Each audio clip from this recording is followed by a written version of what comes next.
Leader TV जे programme interview में आवां जो मेज़बान डॉक्टर अयूब शेख ऐं मूंसां गॾु आहे कराची शहर में अवाइली सियासत कंदड़, कराची शहर में अवाइली दीन जी तालीम पखेड़ींदड़ हिकु इलाइक़े खॾे जे मदरसे सां लाॻापियल ऐं उन खां अवल बि जमियत उलमाए हिंद खां पोइ थींदे थींदे जमियत उलमाए इस्लाम ऐं उन जी शागिर्द तंज़ीम सां वागजण खां पोइ वरी नए सिरे सां नई पॉलिटिक्स जा के न के जोर ॾेखारींदा अचे पोता जनाब हाफ़िज़ मोहम्मद सिद्दीक़ मेमण साहब।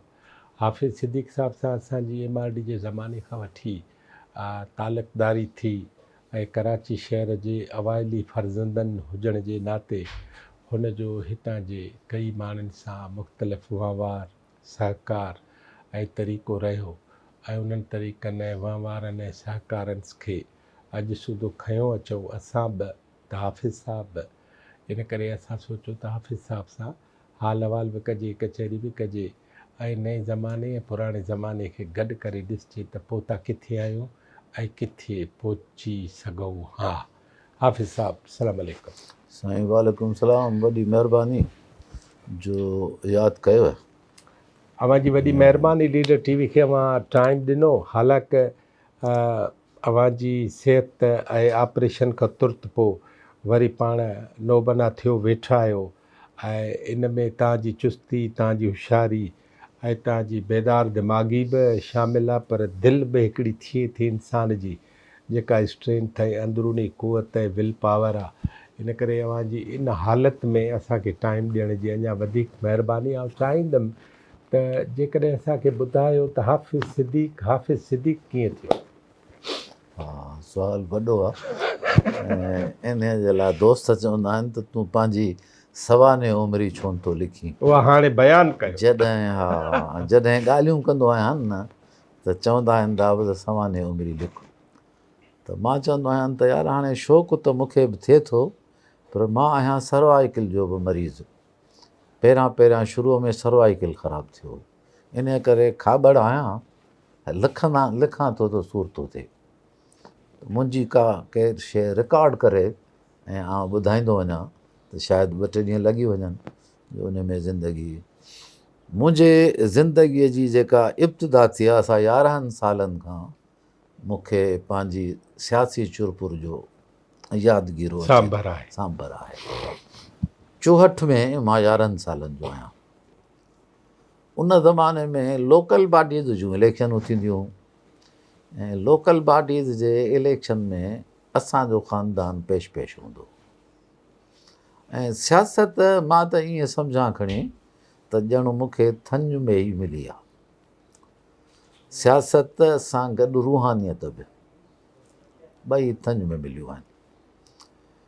ही जेके सिंध खां आज़ादीअ जूं सिंध आज़ाद काउंसलूं ठहियूं कंहिं ज़माने में, मुंहिंजे ॼमण खां घणो अॻु जी ॻाल्हि आहे।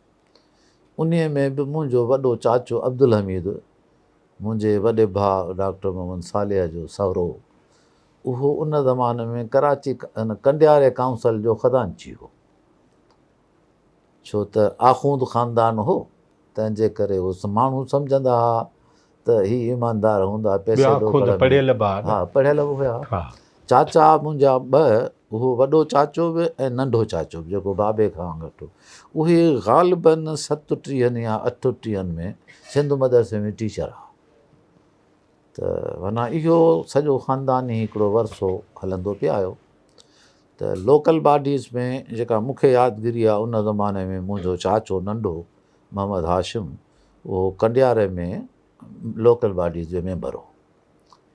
इलेक्शनूं पे थियूं सदारत जूं, जंहिंमें अयूब ख़ान ऐं फातिमा जना मुक़ाबले में हुजनि। पोइ असां घर में 2 भाउर नंढा हुआसीं, अदो मोहम्मद सालिह, ॿियो डॉक्टर अब्दुल कयूम। साजिद खे सुञाणो शायदि, साजिद कयूम मेमण, जेको सिंध यूनिवर्सिटीअ जो कुझु ॾींहं रजिस्ट्रार बि रहियो।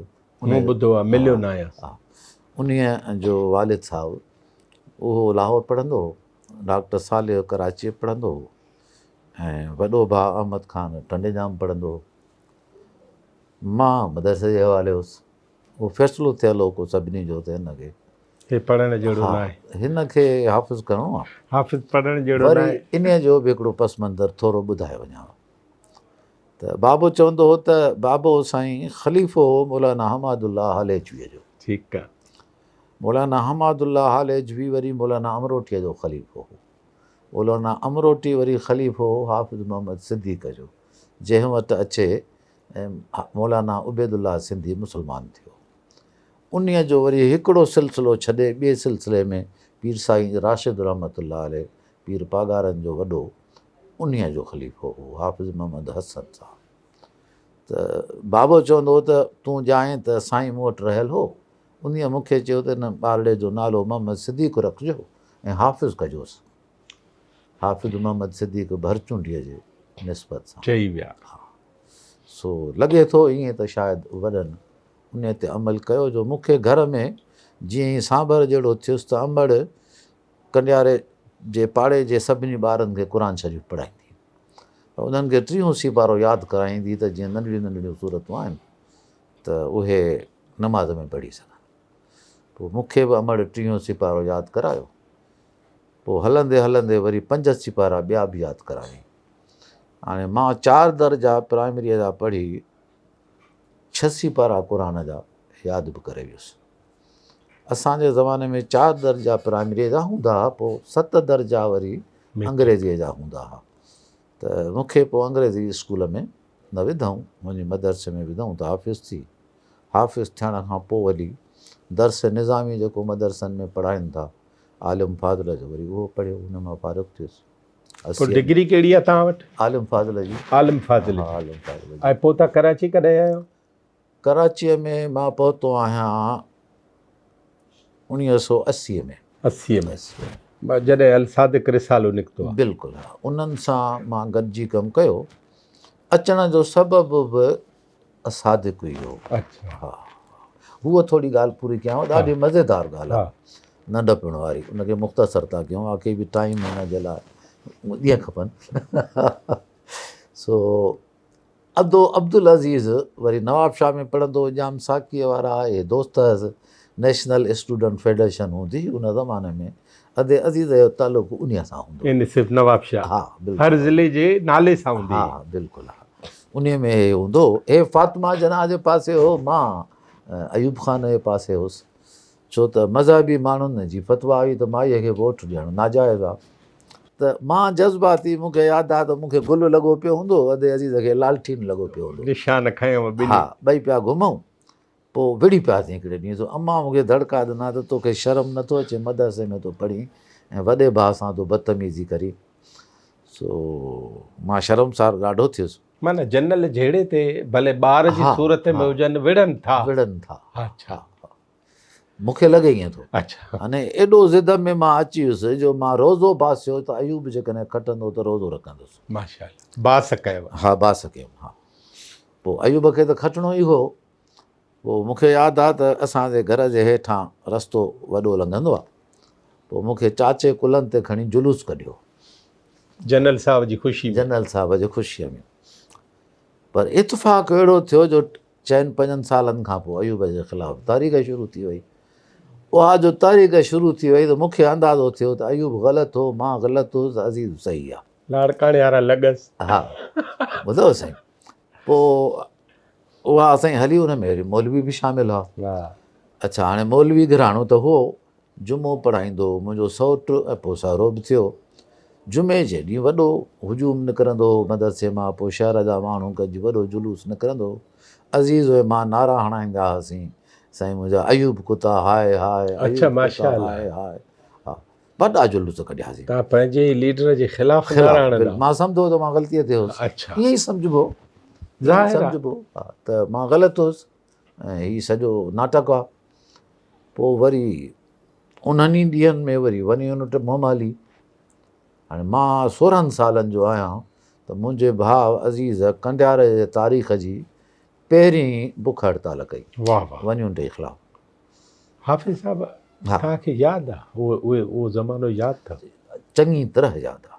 मूंखे हिकिड़ी रुगो ॻाल्हि ॿुधायो। हा, तव्हांखे ॾिसी मूंखे उहा यादि आई। हा, त असां त पढ़ियो ॾिठो त वञूंट जे ख़िलाफ़ु मर्कज़ त हैदराबाद तमामु घणो हा वॾो शहर हो, वॾो शहर बि हो ऐं सिंधियुनि जी अदीब आबादी बि हुई, दानिश्वर उहे ॿिया बि उते सभु रहंदा हुते हुआ।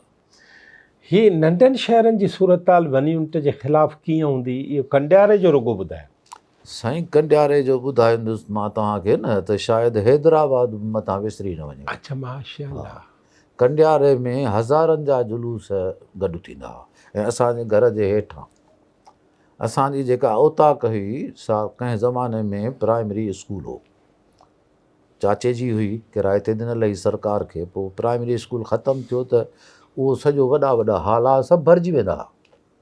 वरी अमड़ सभिनी खे चांहियूं मानियूं इहे बि खाराईंदी, उतां जुलूस निकिरंदो। पोइ इहो जुलूस वेंदे नौशारे ताईं पहुचंदो। हेॾे वरी हालाणी मेरापुर कादी ग़ुलाम हादी मरहूम हूंदो हो, इन कादी फैज़ मोहम्मद साहिब जो भाउ, उन जो पुटु नालो बि चङो हुओसि आसिफ़, हींअर नालो नथो ज़हन ते चढ़े मूंखे। उहो अदे अज़ीज़ जो दोस्त हो, अदे अज़ीज़ खां नंढो हो पर दोस्ती हुयनि पाण में। पोइ वरी उहो बि गॾिजी वेंदो, वरी उतां माण्हू हलंदा, ईअं हज़ारे माण्हू। त पोइ इहो असां वटि रिकॉर्ड छो कोन्हे नंढनि शहरनि जो? रिकॉर्ड महफ़ूज़ न करे सघिया आहियूं। छो? मूं सम्झां थो त सिंध जा जेके माण्हू आहिनि न साईं, सिंध जा माण्हू बदकिस्मत सूफ़ी जेके न उहो सूफ़ी लाकूफ़ी थींदा आहिनि, पंहिंजे वतन सां जेको लॻाव हुजणु घुरिजे उहो जज़्बाती लॻाव अथनि घड़ी खन जो। ॻाल्हियूं हा ॻाल्हियूं, हा नारा पोइ वरी विसारे था छॾनि। अहिड़े ई नमूने सां वरी MRD में वॾो रोल आहे कंडियारे जो। अच्छा मां सम्झां थो सॼे सिंध में जेकॾहिं वॾे में वॾो जुलूस निकितो हूंदो MRD जो त उहो शाहनवाज़ ख़ान ख़ुश्क कढियो, लखनि जे तादाद में माण्हू गॾु थिया ऐं उन्हीअ जो मरकज़ बि वरी इतफ़ाक़ सां असांजो मदरसो, छो त उन ज़माने में पीपल्स पार्टी वारा भॼी विया हुआ। हा पर JUI सां गॾु इत्तेहाद में ऐं अवामी तहरीक अवामी तहरीक इन्हनि ॿिनि ॼण त हीअ हलाई।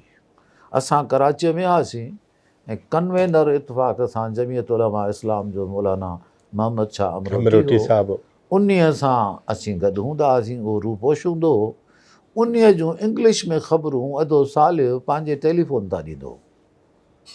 अब्दुल्ला ख़ान चाचड़ SP CIA हो उन ज़माने में। हा उहो हिकिड़े ॾींहुं अधे खे अचे चयईं त डॉक्टर ख़्यालु कर यार, छा थो करीं, सरकारी फ़ोन तां ख़बरूं पियो थो ॾीं, कुझु एहतियात कर बाबा।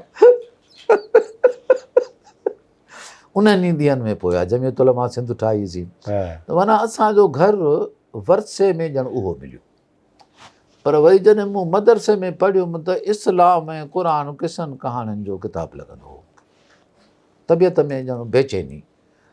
कृष्ण चंद्र पढ़ियोसीं, ख़लील जबरान पढ़ियोसीं, घर में ॿार सभु पढ़ियल लिखियल, पढ़ण जो शौक़ु असांजे घर में घणो रहियो। घराणो ई पढ़ियल हो न। हा त उन्हनि जे करे उहो जो मिलियो न त तबियत में मज़ो न पियो अचे। पोइ क़ौमी तहरीक त ॼण अज़ीज़ जे करे वरसे में मिली, उहो क़ौम परस्त हुयो न उहो त जाम साकी सां हो न। हा वरी उन्हनि सां बि हो, पर क़ौम परस्त बि वॾो हो। हा क़ौम परस्त बि वॾो हो, सेक्युलर माण्हू हो। पोइ हुन जा खणी सोशलिस्ट त मां न चवांसि, छो त सोशलिज़म ते हुनखे घणो उबूर कोन हो, न तवजो ई हो, पर रोशन हा ख़्याल माण्हू। रोशन ख़्याल माण्हू हो। हा नई ज़िंदगी, गुल फुल इहे घुराईंदो हो हुते। ऐं कंडियारे में पहिरीं पहिरीं अख़बार हिलाल पाकिस्तान आई, उहा बि अदे अज़ीज़ घुराई त इहा चङी हुई। उन ज़माने में हलंदी ख़बरूं ॾींदी, इहे जेके लिसानी फ़साद थिया त उहो उन वरसे में मिलियो। पोइ मौलाना उबैदुल्ला सिंधीअ जो तफ़सीर 30 सिपारे जो छपियल, उहो वरी अदे मोहन सालिया मूंखे ॾिनो। मां यकीन सां चवां थो त मां उहो पढ़ी ऐं मुस्लमान थियुसि। अच्छा शायदि मुस्लमान न रहां, ओली नज़ीर हुसैन जतोई वांगुरु सभिनी खे वेठो गारियूं ॾियां, कामरेड हैदर बख्श सां गॾु बि हुजां। हींअर बि उन्हनि सां त आहियूं, उन सिलसिले सां त आहियूं, पर उन वक़्तु कैफ़ियत ॿी हुई, हिन वक़्तु कैफ़ियत ॿी आहे। त उहो पाण खां पोइ 2-3 सूरतुनि त मूंखे एतिरो मुतासिर कयो जो ईअं खणी। हाणे तव्हां कंडियारो छो छॾियो आहे? कंडियारो छॾियो थी जॾहिं पढ़ी थियुसि फारूक, सहुरे जो ख़्यालु हो त हिते वेही मदरसे में पढ़ाए। अधे साले जो चवणो हो त यार तुंहिंजो सियासत सां बि थोरो लॻाव आहे, सिंधी आलिम लिखे पढ़े कोन थो, तंहिंजे करे हिते रिसालो निकिरे थो, पोइ तूं अचु कराचीअ त अचे रिसाले में कमु कर। हाणे उन ज़माने में मूंखे सम्झो त 5 ॿार थी चुका आहिनि, कमाईंदो कुझु कोन आहियां। अधो साल जो थोरो घणो ख़र्चु पको मोकिलींदो, गॾु रहंदा हुआसीं, गुज़र पियो हलंदो। असांजी बि का वॾी घुर्ज कान हुई, सूफ़ी टाइप माण्हू हूंदो हुउसि मां। पोइ रिसाले में जेको मूं आयुसि, रिसालो माना असादिक इहो खॾे वारो, खॾे वारो मौलाना सादिक साहिब जे नाले ते निकिरंदो। हाफ़िज़ इस्माइल एडिटर हो, मौलाना अज़ीज़ुल्लाह बोयो सब एडिटर हो। इस्माइल 1980 में बि हो। हा हा, कॾहिं गुज़ारे विया? हाफ़िज़ साहब 90 जे ज़माने में गुज़ारे, हिते असां गुज़ारियो आहे।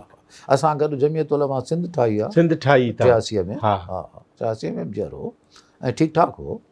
त अज़ीज़ुल्लाह बोयो सब एडिटर हो, पर उहो पघार ते हो। मां जीअं ई आयुसि त विड़ी पिया पाण में जो विड़ी पिया त अज़ीज़ुल्लाह कढी छॾियईं। उहे बि के ॿ हिसा। हा, उहे थिया 2 हिसा। हाणे मां अचे फाथुसि त मां त ॿेड़ा साड़े आयो आहियां, सहुरो नाराज़ थी वियो, 2 साल त मूंसां ॻाल्हायईं ई कोन। त मां भिकंडियारे में बेज़ार हुउसि, हितां निकिरां हिते रही छा कंदुसि मां? अलाए मदरसे में मौलवी पंहिंजा ख़्याल पढ़णु ॾियनि, दिलि में हिकिड़ी बेचैनी बि पड़ी हुई। हा थी, त आहे न आहे छा आहे। हा बिल्कुलु, सभु ॻाल्हियूं आहिनि। हा सभु ॻाल्हियूं आहिनि। त पंहिंजो हाणे छा कयूं? पोइ ॿिन्ही जूं असां ॿिन्ही भाउरनि रातियूं विञायूं ॿिन्ही खे विहारे, पर हे ठही न सघिया। हाफ़िज़ चयो त मां रिसालो बंदि थो कयां, जे तव्हांखे शौक़ु आहे त भली वञी हलायो, अलाह भला तव्हांजे मथां, नफ़ो नुक़सानु पाण ॼाणो। त असां हा मां त असां हलाईंदासीं। पोइ रिसालो खयूं मां पंहिंजे ज़िम्मे। असादिक मां चयो सब एडिटर, पघार कोन वठंदो हुउसि, ईअं एज़ादी कमु कंदो हुउसि। रहंदा हुते मदरसे में? न, रहंदो अधे साले वटि हुउसि, बाथालैंड में। उन ज़माने में हा रहंदो, हुनजे घर हुउसि। उतां ईंदो वेंदो हुउसि, मदरसे जा इन जा रिसाले जा इश्तिहार विश्तार वठी। पर रिसालो सिंध में ईअं हलियो जो सोणीअ खां पोइ दंग हो। उनजा जेके एडिटोरियल हुआ से मां लिखंदो हुउसि, सिंध जे इशूज़ ते बुनियादी ॻाल्हि सॼा उहे हूंदा। पोइ वरी 84 में ग़ालिबन सिंध मेडिकल कॉलेज में जहिड़ो थियो पंजाबियुनि सां, उन में मां सिंधी मेडिकोज़ नंबर पियो कढणु चाहियो। उहो काफ़ी सारो ठही वियो। उन ते लॻो छापो। उन ते जो छापो लॻो त वॾियूं सुर्ख़ियूं आयूं जंग में नवाए वक़्त में, त सिंधु देश का नक्शा छापने पर प्रेस का मालिक गिरफ़्तार और छपवाने वाले भाग गए। हाणे हुजे छा टाइटल में? उहो टाइटल मूं वटि हिकिड़ो पेज पियो आहे। उहो टाइटल हो सिंध जो नक्शो, उन जे में स्टेथोस्कोप जा टुकड़ा मुख़्तलिफ़ कटिया पिया। इहो टाइटल, इहो सिंधु देश जो नक्शो थी वियो। उहो त साईं एडिटोरियल लिखियऊं असांजे ख़िलाफ़ु, FIR तव्हांखे मशहूरु करण में तव्हांजी मुआविनत कयूं। उहा मुआविनत कयूं वॾी, पर हूअं ई बि रिसालो पाण बि। ऐं उहो रिसालो पोइ पुलिस वारनि वटां वञी छोकिरनि सिंध मेडिकल कॉलेज वारनि पैसा ॾेई ख़रीद कयो, जेको ज़ब्त करे विया। ज़ब्त कयो। ऐं उन में 11 सिंधी छोकिरनि ते क़त्ल जा केस कयूं, जिन में इहो पंहिंजो असांजो कहिड़ो डॉक्टर बिरमा जेसराणी बि हो। बिरमा पियो ईंदो आहे, बिरमानीअ खे हिन वाक़े जी सॼी ख़बर अथव, पुछंदोसि त हिस्ट्री ॿुधाईंदो। त अहिड़े नमूने सां पोइ वरी का प्रेस छापे न पई ॾिए अख़बारुनि में अचण जे करे। पोइ वरी 84 में अचे मां पंहिंजी प्रेस लालू खेत में अलकरम स्क्वायर में खोली। 84 में ई वरी ॿार वठी आयुसि। पोइ यको माना ईअं खणी सम्झो। अलसादिक किथे पहुतो? अलसादिक तक़रीबन 4 साल मां अलसादिक में रहियुसि। पोइ असां हाफ़िज़ साहब ऐं मां बि न ठही सघियासीं। अच्छा, पॉलिटिक्स तव्हांजी? हा, उहा काॾे वई? हा साईं, उन ते अचूं था। हाणे मुंहिंजी क़ौम परस्त लीडरशिप सां पहिरीं मुलाक़ात 82 में अज़ीज़ुल्लाह बोए जे ॻोठ थी। कासिम पत्थर सां तालुक़ु थी वियो हो, ईअं ज़ुबानी थियो तालुक़ु। कासिम पत्थर वारनि किताब लाल चंद जेको MPA बि थियो पीपल्स पार्टीअ जो, कासिम पत्थर जी मीरपुर भठोरो का हिकिड़ी कमेटी अलाए छा ठहियल, जंहिंमें लखूमल जो भाउ लखू लोहाणे जो भाउ लालचंद, इहे गॾिजी किताबड़ा छपींदासीं। भाउ सालिया खे मोकिलियऊं हिकिड़ो किताबु, हीउ बि माण्हू। उन में सॼो डॉक्टरनि जे ख़िलाफ़ु सोशलिस्ट नुक़्ते नज़र सां तनक़ीद हुई। सो असां ॿिन्ही भाउरनि गॾिजी पढ़ियो। मूंखे चयो अधे त हिनखे जवाबु ॾियणु घुरिजे, मां जवाबु ॾियूं था, तव्हां वियो, मां विया, मां बि लिखां थो। लिखी उहो ख़त ख़ातम पत्र खे ॾियारे मोकिलियोसीं। क़ासिम ठकाव अचे कयो असांजे घर। पोइ त क़ासिम जी मुंहिंजी हद खां वधीक यारी थी वई। हर महीने कराची ईंदो हो, पोइ शाम जो निकिरी पवंदासीं, मोटर साइकिल मूं वटि हूंदी, उहा खणी निकिरंदा हुआसीं मुख़्तलिफ़ दोस्तनि सां मिलणु। हाणे ईअं कंदे असां जमियत उलमा सिंध ठाही 83 में। वरी 85 या 86 जो ज़मानो आहे, हिकिड़ो राजूणो इतिहाद ठहियो। हाणे हितां सॼी असांजी क़ौमी तहरीक ॼण हलणु शुरू थी वई मुंहिंजी। उहा जेका ख़ालिस मज़हबी हुई, उतां हाणे हा, उतां निकिरी करे असां इन क़ौमी तहरीक जे धारा में शुरू थी वियासीं। ऐं उहा त वॾी धारा हुई, जेको राजूणो इतिहाद हो, उन सिंध में वॾी हलचल मचाई। राजूणे इतिहाद में जमियत उलमा सिंध कुझु वक़्तु रही, हाफ़िज़ इस्माइल भॼियो, मां पोइ जमियत उलमा सिंध छॾे ॾिनी।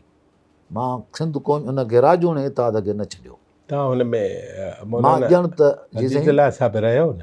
अदीदुल्लाह सां मां न रहियो आहियां, न। उनजो वरी थोरो दास्तान ॿुधायांव थो।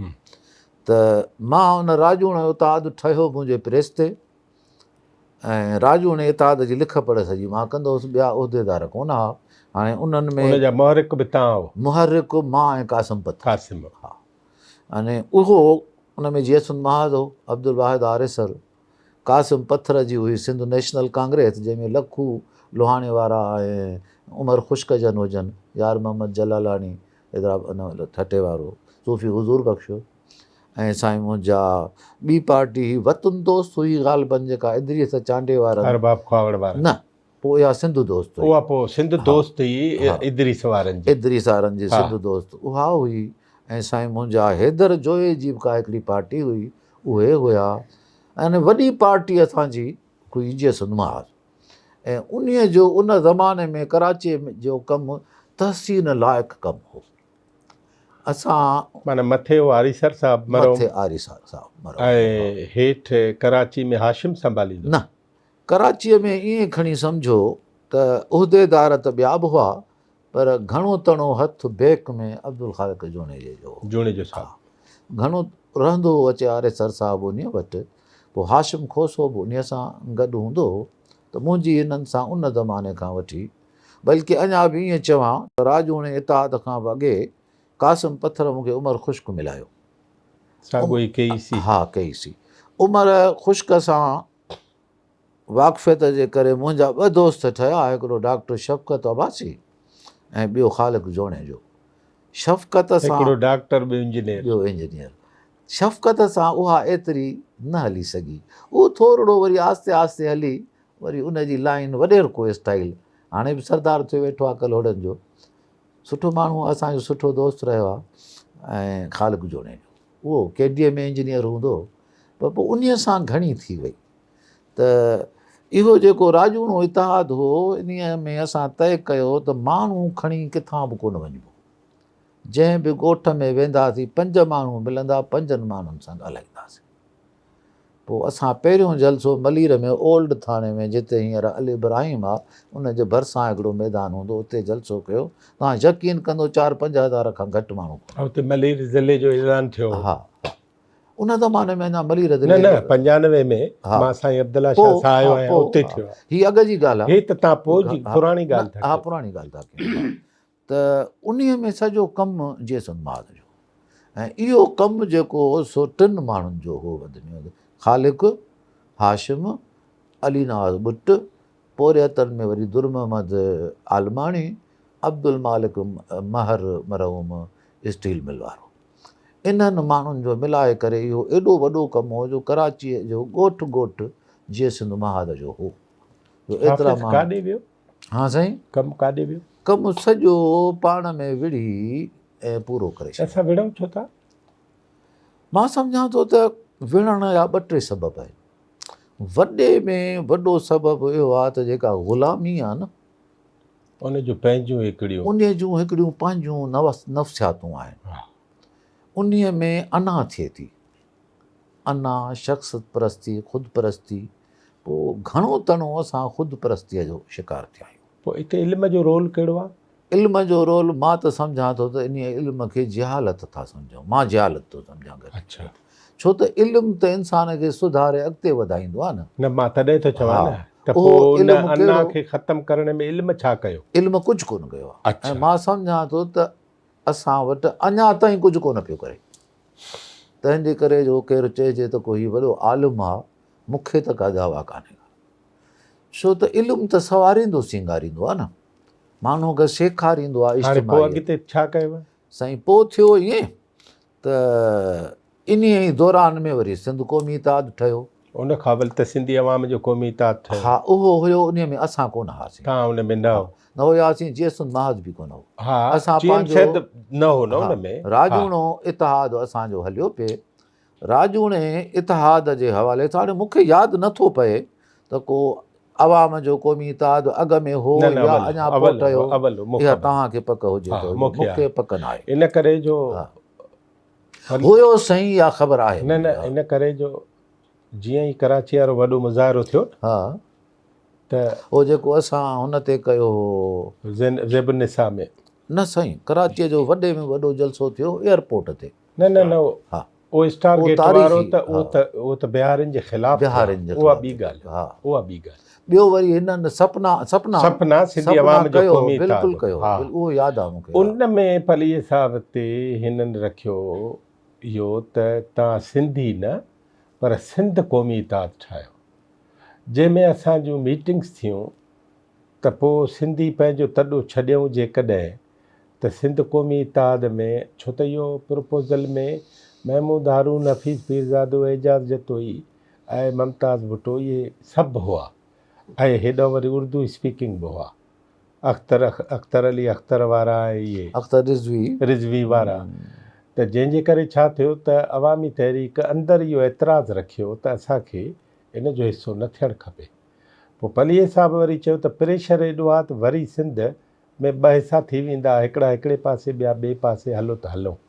ऐं पोइ उन्हनि खे ॿुधायूं था, पोइ सिंध क़ौमी इत्तेहाद। हाणे मां ॿुधायां न, इन जो मां बि गवाह आहियां। हा, असां जेको राजूणो इत्तेहाद ठाहियो हो, उन में ॿ धुरियूं अहम निशाने ते आहिनि, हिकिड़ो पलीहो साहिबु ऐं ॿियो पीपल्स पार्टी। असां ईअं सम्झो पिए त साईं वटां असांखे इतलाउ पहुतो त वसीतर इत्तेहाद ठाहियूं। ख़बर इहा पई त जाम साकी, इब्राहिम जोयो, पलीजो साहिबु साईं वटि पहुता आहिनि ऐं उन्हनि इहा शइ कई आहे।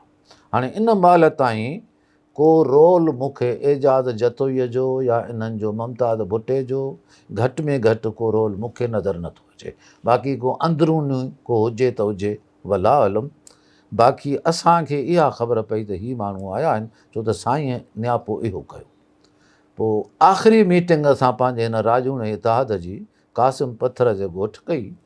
उन में इहे तय कयोसीं त असां साईं जीएम सैयद खे त नथा जवाबु ॾेई सघूं, पर लॻे ईअं थो त हीउ इत्तेहाद ॾुखियो पियो आहे हिननि ॿिन्ही खे। हाणे हिन इत्तेहाद खे ख़तमु करण जे लाइ हीअ पिया इहे कोशिशूं कनि। ऐं पोइ उन में असां इहो फ़ैसिलो कयो त असां जॾहिं बि को इत्तेहाद ठहियो त उन में जेको हीउ असांजो ग्रुप आहे, इहो हिकु पॉलिसी इख़्तियार कंदो, अॻ में पंहिंजी मीटिंग कंदो, पोइ हली हुन इजलास में वेहंदो। पोइ इहो इजलास सन में थियो। उन में पोइ वॾो इख़्तिलाफ़ु हलियो त नालो छा रखिजे इन जो, जंहिंमें पलीजे साहिब जो चवणो हो त सिंधी क़ौमी इत्तेहाद रखूं, ऐं काफ़ी साथीरनि धुरियुनि जो हो त सिंध क़ौमी इत्तेहाद रखूं, छो त इहो वसी इत्तेहाद आहे ऐं उन में असांखे सिंधी में ॿिया नथा अची सघनि। हा, तंहिंजे करे पोइ थियो ईअं त अक्सरियत जो फ़ैसिलो वञी इहो बीठो त सिंध क़ौमी इत्तेहाद, जंहिंजे करे पोइ ॿ मुहाजिरनि जूं उर्दू ॻाल्हाईंदड़नि जूं तंज़ीमूं बि इन सिंध क़ौमी इत्तेहाद जो हली हिसो बणियूं। रशीद हैदर रिज़वी हो, ॿियो नक़वी साहिबु हो को, इन्हनि ॿिन्ही जूं ॿ पार्टियूं हुयूं। जाफ़रुल हसन हिकिड़ो मशहूरु हो मलीर जो, उहो बि हिन में चङी ख़ासी एक्टिविटी उनजी हुई। उहे पोइ ईअं हिसो थिया। पोइ पर थियो ईअं त हू लॻे थो त मनसूबो असांजे दोस्तनि ई कामयाबु थियणु ॾिनो। ॿेटे में हिकिड़ो इजलास थियो। उन ॿेटे जे इजलास में असांजनि ॿिनि दोस्तनि खां सबुरु न थियो। नाला खणो। उहो इदरीस चांडियो ऐं मौलाना अदीदुल्ला ॿोयो, इन्हनि पंहिंजी गॾियल पॉलिसीअ खां ख़िलाफ़ु उथी बि ॻाल्हाए बाइकाट करे हलिया विया। उन ॾींहुं मां सम्झां थो त असांजो राजूणो इतिहाद बि टुटी थियो पूरो। हाणे सिंध क़ौमी इतिहाद जो पोइ छा थियो? सिंध क़ौमी इतिहाद जो पहिरियों त आरदी बाडी ठही, पोइ फटाज़ होटल में हैदराबाद में हिकिड़ी बाक़ाइदा बाडी ठही, जंहिं बाडीअ में रहबर साईं जीएम सैद। कराची में तव्हां हा ॿुधायां सिंध क़ौमी इतिहाद जा फंड कया न गॾु? ॿुधो मां अचां थो उन शइ ते। त हैदराबाद में पूरी मुकमिल बाडी ठही, जंहिंमें सदर चेयरमैन अब्दुल हमीद ख़ान, सेक्रेटरी अब्दुल वाहिद आरेसर, शाह मोहम्मद शाह जॉइंट सेक्रेटरी हो, ऐं मां सम्झां थो त उनजो NDP जो ही कहिड़ो आगा साईं नूरनाद जो मुड़ुसु, हाणे दोस्त आहे नालो विसरंदो, इहा थोरी मुंग में आगा ज़फ़रला न साईं नूरनाद हिकिड़ो ई त मुड़ुसु कयो, उनजी शादी बि थियल हुई या मूं ख़बर न आहे? न शादी पोइ कई न उन सां। ऐं हूअं उन जी ज़ाल, उन दोस्त जी, हाणे मूंखे नालो नथो अचे, उन दोस्त जी जेका ज़ाल आहे उहा मीर रसूल बेशतालपुर जी न्याणी हुई। आहे मुंहिंजो ख़्याल में अफ़गानी माण्हू, पर सिंधी ॻाल्हाईंदो आहे फस्ट क्लास, वकालत कंदो आहे। हाणे ॾिसो बदकिस्मती आहे नालो नथो अचे। उहो बि जॉइंट सेक्रेटरी हो, ऐं प्रेस सेक्रेटरी मां हुउसि, ऐं ख़ज़ानची कासिम पत्थर हो। हाणे असुल में छा थियो जो 88 में ही कादर मक्सीअ वारनि हे फ़साद कराए विधा। मां त सम्झां थो त असांजे हिन क़ौमी इतिहाद खे सबोताज करण जी इहा सॼी साज़िश हुई। न त हैदराबाद में तमामु वॾो जलसो इन ग्राउंड में थियो, तमामु वॾो जलसो, ऐं सिंध जे माण्हुनि सुठी मोट ॾिनी। जेकॾहिं इहो हली पए हा त ॾाढी चङी शइ हो। उन ज़माने में हैदराबाद में जेके वाक़िया थिया, उन्हनि में हिकिड़ो फंड गॾु कयो हो हिननि एजाज़ जतोई वारनि, ऐं उहो सम्झो त उमर मेमून साहब, साईं इब्राहिम जोयो, इहे गॾु हुआ पाण में। उन फंड जो असांखे अञा ताईं को पतो कोन्हे। न पर चवनि था कराची कमेटी गॾु हुई। ॿुधो न कराची कमेटी गॾु कान्हे, न इहा ग़लति ॻाल्हि आहे। कराची कमेटी का बि गॾु कान्हे हिननि सां। कराचीअ में जॾहिं फ़साद थिया न, वरी कराचीअ जे जेके फ़साद थिया उन्हनि में असां अवामी फंड कोन कयो। उन में फंड जेको गॾु कयो सो सिंधी पोरियत संगत ऐं साईं मुंहिंजा जीअसुन महाज़, टियों मां पंहिंजे पर्सनल हैसियत में उहो फंड गॾु कयो।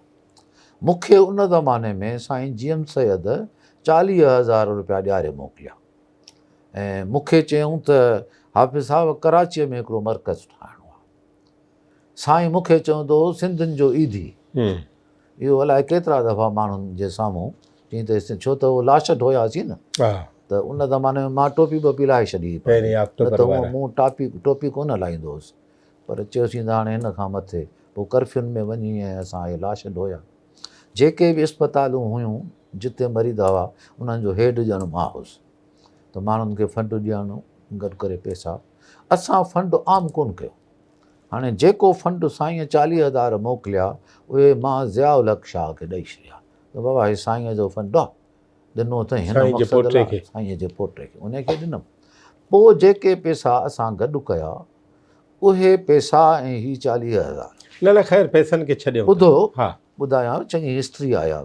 उन सां गॾु वञी लीमा गबोल ॻोठ में 60 गज़ यानी 80 गज़ जो असां हिकिड़ो घरु ठाहे वरितो, जेको चयोसीं त घटि में घटि का मरकज़ी ऑफिस त हुजे जिते वेही सिंधी माण्हू का मीटिंग, का जाइ कान हुई न साईं। उहा जेका ग़ुलाम शाह जे नाले वरिता, पोइ जेका ग़ुलाम शाह जे नाले वरितीसीं, हा इहा असां खां थी जो असां उहा वरिती ग़ुलाम शाह जे नाले ते। असां वरी इहो पिया सम्झूं त इहे ॿिए कंहिंजो त फंड आहे कोन, फंड असांजो आहे, ऐं असां इस्तेमालु हुनखे क़ौमी मफ़ादनि लाइ कंदासीं। सिंध क़ौमी इतिहाद बि पोइ क़ौमी मफ़ादनि वारे छा कयो साईं? क़ौमी मफ़ादनि वारे इहो थियो जो हाणे ख़बर कान्हे मूंखे त उहा जाइ वई काॾे। ग़ुलाम शाह सां मुंहिंजो इंटरव्यू थियो, हा, उन चयो त पोइ वरी रियाज़ चांडे घुरी ही जाइ त उनखे पॉलिटिक्स लाइ खपे थी, पोइ वरी रियाज़ चांडे उहा जाइ खपाई। ॿुधो इहा ॻाल्हि तव्हां कंहिं हद ताईं दुरुस्त आहे, हा, पर रियाज़ चांडे घुरी कान हुई। असल में थियो छा जो उन ज़माने में जीअं त जीअसुन महाज़ हिकु उन्हीअ सां अचे गॾियो ज़ैन शाह। ज़ैन शाह ऐं पोइ जीअस महमूद पाण में ॿ धुरियूं थी पिया। ज़ैन शाह वारा ॼण त ख़ालिक वारनि खे इलेक्शन में पोइ अटकल हुजे छा बि हुजे ॼण इलेक्शन में हिननि खे मारे विया, आउट क्लास करे विया, आउट क्लास करे विया। ऐं पोइ अचे अटकल सां हाशिम खोसो हुते रहंदो हो, उन्हीअ खां हिननि कब्ज़ो वरितो ज़ैन शाह वारा। अच्छा, हाणे इन जा मालिक थी पिया ज़ैन शाह वारा। उन्हनि में ग़ुलाम शाह बि ज़ैन शाह सां, कासिम पत्थर बि ज़ैन शाह सां, अली नाद बुट बि ज़ैन शाह सां, ख़ालिक जुदा थी बीह रहियो, हाशिम बि जुदा, हाशिम ख़ालिक सां। ख़ालिक सां। अच्छा, हाणे उन में छा थियो जो वरी मां ख़ालिक खे झलियो त तूं पार्टी न ठाह, मां झलियोमांसि। मूं चयोमांसि पार्टी न ठाह, ज़ैन शाह कोन बीहंदो, साईं ज़ैन शाह बीहंदो कोन। अॻ में बि साईं जीअम सैद सां कोन बीठो हो, कादर मक्सीअ सां वञी शामिलु थियो हो, त इन करे हीउ कोन बीहंदो। ऐं तूं जेको आहे सो हथ न कढ, न त हीउ सॼो असां चियूं चियूं थी वेंदासीं, न त पोइ वरी माण्हू इहे साॻा मोट खाईंदा, वरी गॾिजी वेंदासीं, कोशिशि कंदासीं त को अहिड़ो को वॾो इख़्तिलाफ़ु त आहे कोन जो तव्हां जुदा थिया आहियो। सो उहो न मिड़ियो, नतीजतन ज़ैन शाह बि छॾे वियो। हाणे इहा हिकिड़ी तारीख़ी ॻाल्हि आहे जेका ॿुधायांव थो, शायदि साईं ज़ैन शाह खे ॾुखी लॻे। मूंखे ॿुधायो साईं कासिम पत्थर ऐं मां पाण में ईअं न मायूं विढ़ंदियूं आहिनि ईअं विढ़ंदा हुआसीं। हूंदो बि मूंसां गॾु 10 साल मूं वटि रहियो पूरा, सॼो ॾींहुं विढ़ंदा हुआसीं, हो हुन पासे मां हुन पासे। पोइ मूंखे अचे हिकिड़े ॾींहुं चयईं त हाफ़िज़ असां सां साईं ज़ैन शाह अहिड़ी कई आहे जो चोर हिकिड़ा हुआ दाड़ा हणंदा हुआ, सो सामान गॾु कयूं, सो सामान ते विया विड़ी पिया पाण में, सामान ते जो विड़ी पिया त हणी हिकिड़ो माण्हू मारे विधऊं। सो हाणे उनखे पूरनि कीअं दफ़नाइणो आहे, दफ़नाइणो आहे उनखे। सो विया मौली साहिब ॾे, मौली साहिब खे चयूं साईं हीअं किसो थियो आहे, असांजो माण्हू मरी पियो आहे, ॿियो दफ़नाए ॾियो। मौली साहिब चयूं ठीकु आहे, साईं उन उसूल वसूल कराए ऐलान करायो त बाबा फलाणो दफ़नाइणो आहे, हलो हलां सभु को कुलो पियो ॾिए, वञी रखियऊं जनाज़ो उन में क़ब्रिस्तान में। हाणे साईं नमाज़ पढ़णी आहे, हाणे वारिस हुजनि त ॿुधाइनि त नमाज़ पढ़ूं, ॻोल्हिनि त वारिस लभई कोन, पोइ 4 ई चोर निकिरी भॼी हलिया। जनाज़ो मुला खे ॾेई। हा चई त ज़ैन शाह असां सां इहा कार कई आहे, हे कासिम मरो भला करे मरी वियो आहे, ऐं हुई बि मुंहिंजे ऐं उनजे दरमियान ॻाल्हि। हाणे हीअं कयूं, हा हिकिड़ी नंढड़ी साई वठूं। हा भली वठो। हा, मां त चाहियां थो त हीउ सॼो दस्तावेज़ उहो अचे, तव्हांखे बि कमु अचे ऐं सही वीडियो ॻाल्हि रिकॉर्ड बि आहे, थिए, सही, ऐं असांजो पुराणो हिकिड़ो वास्तो ऐं उहो तालुक़ु बि आहे हिकिड़ो थोरो वधे, उहो बि वधे। हा, नाज़रीन, हाफ़िज़ साहब जेको आहे न, हिकिड़ा माण्हू बीमारी में थींदा आहिनि कमज़ोर, हीअ थी विया शहज़ोर, ऐं हिनखे पुराणियूं ॻाल्हियूं बि यादि थियूं अचनि इलाही, ऐं किसा बि इलाही आहिनि, ऐं सिंध में छा थियो आहे ऐं सिंध सां छा थियो आहे, ऐं सिंधियुनि सां छा थियो आहे, ऐं सिंध सां छा कयो आहे, इन खां सवाइ ॿियूं सभई ॻाल्हियूं आहिनि। सो आहिस्ते आहिस्ते पाण जनाब हाफ़िज़ मोहम्मद सिद्दीक़ मेमण साहिब सां ॻाल्हियूं कंदासीं, पर हिकिड़ी नंढड़ी साई खां पोइ पाण वरी मिलूं था त आख़िर सिंध जी हिन क़ौमी जज़्बाती तहरीक जो थियो छा। असां सां गॾु रहिजो।